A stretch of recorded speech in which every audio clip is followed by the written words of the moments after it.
You think you're a rational person. You think your decisions are yours. You think the people around you respect your boundaries and respond to your logic. But here's the truth nobody will say to your face. You are being moved. Right now. Like a piece on a board. And the hand doing the moving isn't a villain with a plan. It's an emotion you've never learned to control. An emotion so ordinary, so woven into your daily experience, that you don't even recognize it as the source of your defeat.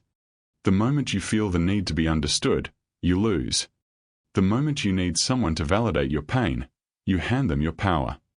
The moment your emotional state becomes readable, you become predictable. And predictable people are not free people. They are managed people. What you're about to learn is not motivation. This is not a pep talk. This is a surgical breakdown of the single emotional weakness that manipulators, power players, and social predators exploit every single time.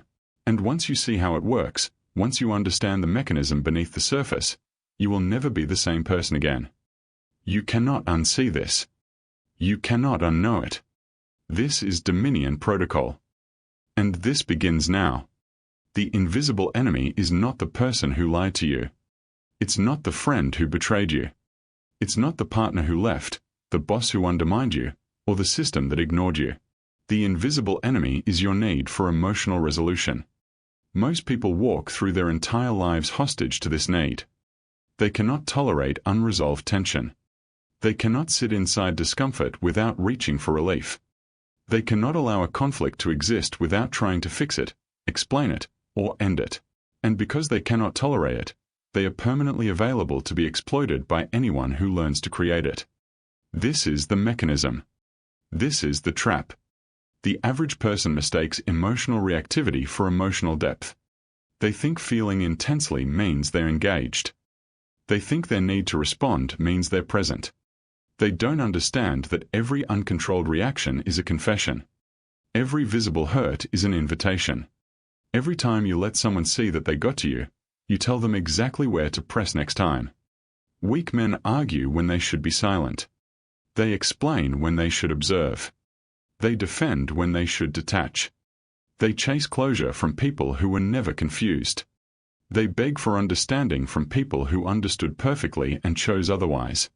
The world does not reward emotional openness. The world rewards emotional discipline. And most people will never learn the difference because nobody around them is living it. They are surrounded by other reactive people, and they mistake that collective reactivity for normalcy.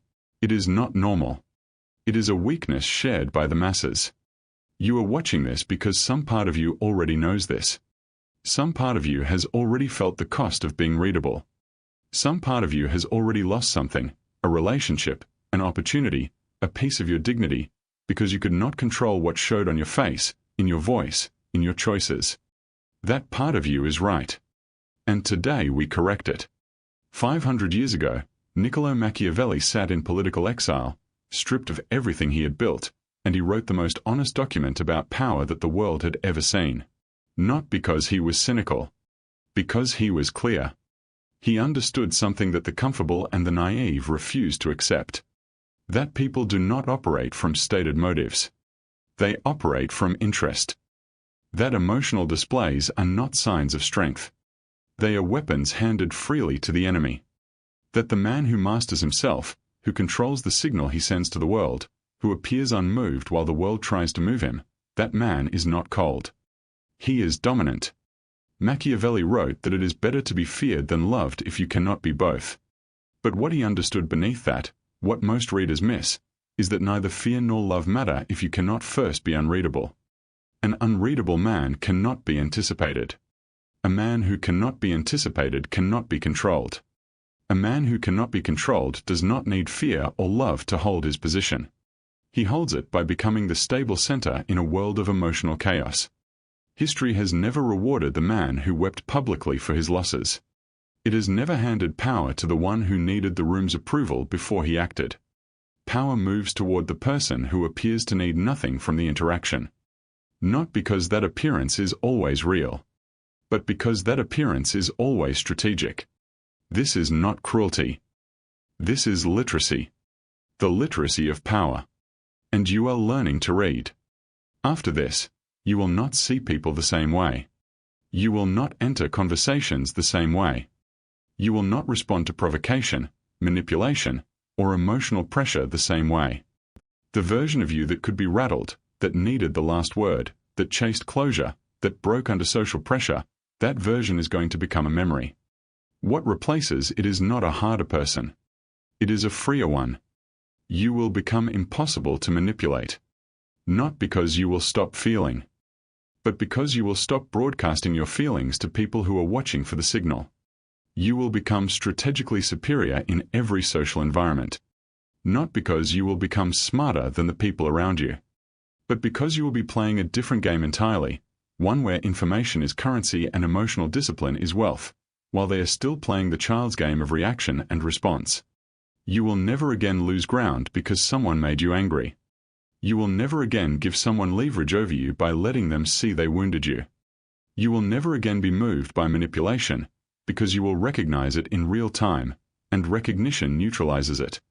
This does not happen by accident. It happens through a specific rewiring. And that rewiring starts here. Number 1. The emotion you must master is not anger. It is the need for validation. Anger is obvious. People know to watch their anger. They understand, at least intellectually, that explosive anger costs them. But validation hunger is invisible to most people because it feels virtuous. It feels like connection. It feels like honesty. It feels like vulnerability. It is none of those things. The need for validation is the psychological condition of requiring external confirmation to feel stable inside yourself. It means your internal state is dependent on the feedback loop of other people's responses. When they approve, you expand. When they withdraw, you contract. When they ignore you, you spiral. When they criticize you, you either collapse or you attack, and both of those responses reveal the same wound. Watch any social interaction, and this is everywhere. Watch the person who tells a story and then scans the room before they finish the sentence. Watch the person who makes a decision and then immediately softens it with, "But I don't know, what do you think?" Watch the person who receives the slightest criticism and responds with 10 minutes of justification. They are not defending logic. They are defending self-worth, because their self-worth is not internally anchored. The manipulator reads this in seconds. The moment someone identifies that you need their approval, they own the dynamic. They can give it and take it. They can use silence as punishment and attention as reward. They can move you like a dial. Left when they withhold. Right when they offer. And you will never understand why you keep responding, because it won't feel like control. It will feel like caring about the relationship. It isn't. It's a leash. This is the reframe. Validation is not love. Validation is leverage. And every time you seek it from someone, you are offering them leverage over your state of mind. Your identity must not be a question requiring external answers. It must be a statement that exists whether or not anyone else confirms it. Write this down. My stability is not your responsibility. Number 2. Silence is not weakness. Silence is the first language of power. Most people cannot tolerate silence. They fill it. They rush to explain, to clarify, to soften tension. They interpret silence from others as threat and respond with words, with warmth, with apology. And every word they produce in that discomfort is a concession. Silence unnerves people because they cannot read it. And what they cannot read, they cannot exploit. The moment you stop filling silence with explanation, you remove the raw material that manipulators work with. They need your words. They need your justifications. They need your visible discomfort. When you give them nothing, their tools become useless. The psychological principle here is called burden of interpretation. When you go silent, the other person must now interpret your silence. And human beings, wired for social threat detection, will often interpret silence as confidence, as displeasure, as judgment. The less you say, the more they project. And projection tells you everything about where their anxieties live. Think about the last time someone went cold on you. Think about how much mental space it consumed. How many interpretations you ran. How much energy you spent on someone who said nothing at all. That is the power of strategic silence.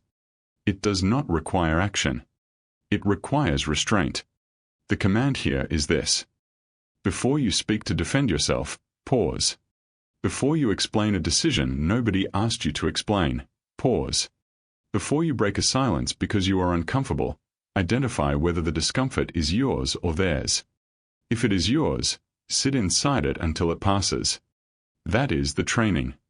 Comment: I move in silence. Number 3. Emotional expression is a choice, not an obligation. This is the part most people will resist, because they have been taught that suppression is damage. That unexpressed emotion becomes toxicity. That authenticity demands transparency. That teaching was given to you by people who benefited from your openness. There is a difference between processing your emotions and performing them. Processing is internal. It is necessary. It is the private work of knowing what you feel, understanding why, and deciding what it means for how you move. Performing is external. It is broadcasting your emotional state to an audience that has not earned access to your interior world. Most people perform constantly. They let their face carry every fluctuation. They let their tone shift with every frustration. They react in real time, visibly, to every stimulation. And they call this being real, being authentic, being human. What it actually is being readable. And readable people are manageable people. This does not mean you become a stone. It means you become a gatekeeper. It means your emotional expression is a deliberate choice you make based on strategic assessment, not an involuntary leak you cannot control. You decide what is displayed, when, and to whom. High-functioning operators in every domain understand this. The negotiator who shows urgency loses. The leader who shows fear fractures his team. The person who shows desire before agreement hands away leverage. Not because emotions are wrong, but because visible, uncontrolled emotion is information. And in any power dynamic, information is the game. You do not owe anyone a window into your interior state. You share strategically, with people who have demonstrated they will hold what you share with care. Everyone else receives the curated version. Not a lie. A boundary. Burn this into your mind. Not everyone in the room deserves to know where you are. Number 4. Reaction is the chain. Non-reaction is the key. Every manipulation tactic, every social pressure mechanism, every attempt to destabilize you requires one thing to succeed: your reaction. Without your reaction, the attempt fails. It dissipates. The person who threw it at you is left holding it, exposed, with nothing landing. This is not theory. Watch it work in real time. Someone says something designed to embarrass you publicly. They expect defensiveness, or laughter, or visible flinching. They have calculated for a reaction. When you give them nothing, when you simply look at them with absolute stillness and move on, the moment inverts. The embarrassment lands on them. The room noticed what they tried to do. And what you did, which was nothing, suddenly reads as supreme confidence. Someone attempts to manipulate you with guilt, with implications that your coldness is the cause of their distress. They expect you to fold, to over-explain, to apologize. When you remain calm, when you acknowledge without absorbing, when you refuse to carry the weight they are trying to hand you, the manipulation fails. Not because you argued against it, because you didn't feed it. The psychological mechanism is called emotional contagion. Emotions spread person to person. When someone is escalated and you remain regulated, one of two things happens. Either they regulate toward you, or they escalate further and expose themselves. Either outcome works in your favor. You never lose when you are the calmest person in the dynamic. The training for this is not intellectual. You cannot think your way to non-reaction. You build it through repetition, through deliberate exposure to discomfort, through learning to sit inside tension without relief-seeking behavior. Every time you choose not to react when every part of you wants to, you add a layer of armor. Real armor. Not emotional distance. Emotional sovereignty. Say it with me. I do not react. I respond. And only when it serves me. Number 5. The people who trigger you own you. This is the hardest truth in this entire framework. And most people will understand it intellectually and then forget it the moment it's tested. Whoever can reliably produce a reaction from you has power over you. It does not matter if the trigger is valid. It does not matter if their behavior is wrong. It does not matter if you are justified in the reaction. Justified people lose position every day because they could not hold their composure while being right. The trigger is the mechanism, not the person. The person is simply activating something inside you that was already there, already unresolved, already loaded. The rage you feel at a certain person's disrespect is not about their behavior. It is about the accumulated weight of every time a similar thing happened and you swallowed it silently. The anxiety you feel when someone withdraws from you is not about that person. It is about the older wound that taught you that withdrawal means you are not enough. Until you locate the source, anyone who resembles it can pull the trigger. This is why self-knowledge is not soft. It is tactical. The person who knows their triggers cannot be ambushed by them. They see the setup coming. They recognize the pattern. They make a deliberate choice rather than an automatic response. The person without self-knowledge is walking through a room full of tripwires they cannot see. The work is uncomfortable. It means looking at your reactions honestly and asking what they actually cost you. It means sitting with the question of who, in your life, controls your emotional state. And then it means deciding, deliberately, that you are taking that control back. If this is landing, subscribe. What comes next will go deeper. Number 6. Detachment is not indifference. It is the highest form of engagement. There is a misunderstanding about what it means to be emotionally disciplined. People confuse it with not caring, with being numb, with the hollow performance of someone who has shut everything down and called it strength. That is not detachment. That is avoidance wearing a mask. Real detachment is full presence without dependency. It means you are completely engaged with what is in front of you without needing it to go a specific way. You can pursue an outcome without being destroyed if it doesn't arrive. You can enter a relationship without dissolving into it. You can be invested in work, in goals, in people, without your stability depending on the return. The Buddhist concept of non-attachment has been softened into passivity by people who misread it. Machiavelli's version is sharper. He did not advise rulers to stop caring about outcomes. He advised them to never let the emotion of caring become visible until it was useful. To care, yes. But to let caring govern action only, not expression. To channel intensity inward, where it becomes fuel, rather than outward, where it becomes vulnerability. The practically dominant person is the one who can want something deeply and walk away from it without breaking stride if the conditions are wrong. Not because they don't feel the loss, but because they have trained their system to prioritize long-term position over short-term emotional relief. This is the version of you that nobody can manipulate. Not because you don't feel, but because your feelings don't leak. Now we arrive at the part of this where we do not talk about improvement. We talk about execution. The version of you that needed people to understand you before you could move, that version must die here. The version of you that lost hours to replaying conversations, analyzing what they meant by that silence, wondering whether you said too much, craving resolution from people who were never confused, that version has run its course.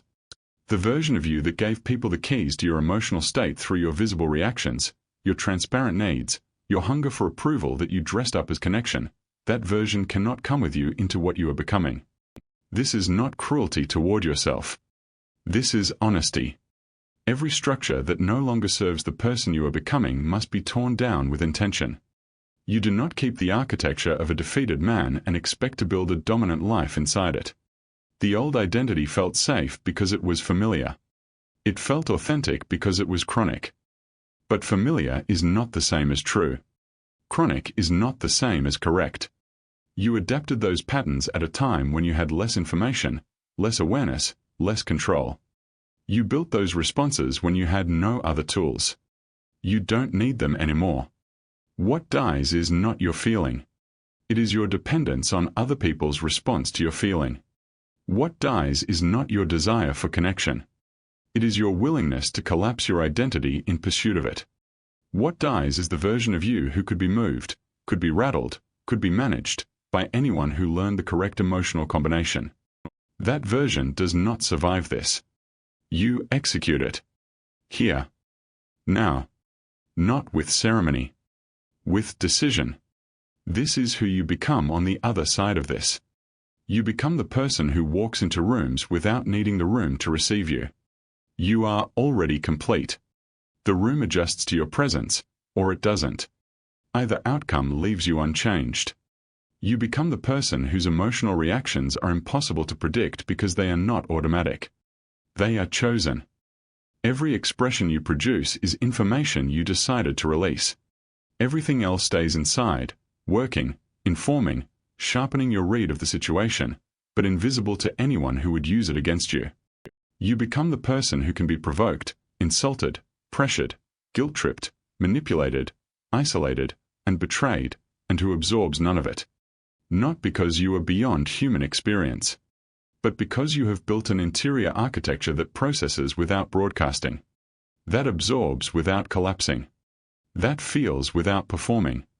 You become, in every room, in every dynamic, in every relationship, the most stable presence available. And stability is the rarest form of power because almost nobody can maintain it. The world is full of people running on reaction, on validation hunger, on emotional exposure, on approval seeking dressed as authenticity. They are predictable. They are manageable. They are available to be moved. You are not. You move in silence. You decide what is seen. You choose when to engage and when to become invisible. You withhold not out of fear but out of strategy. You give not out of need but out of choice. Nobody reaches you without your permission. And you give that permission rarely, and only to those who have demonstrated, through time and behavior, not through words and declarations, that they will hold what you offer without using it as leverage. This is the standard now. This is the flaw. There is one final thing to understand. Mastering this emotion, this need for validation, for resolution, for visible acknowledgement of your interior experience, is not a destination you arrive at once and own forever. It is a practice. A daily choice. A discipline that gets tested in the mundane moments, not the dramatic ones. In the meeting where you are dismissed and nobody sees your jaw tighten. In the message that doesn't come back and you sit with the silence instead of sending another. In the moment someone tries to humiliate you and you give them nothing, not a flinch, not a defense, not a single signal that it landed. Every one of those moments is a rep. And every rep builds the version of you that cannot be moved. Most people will never do this work. Not because they don't want power, but because the work requires tolerating discomfort without resolution.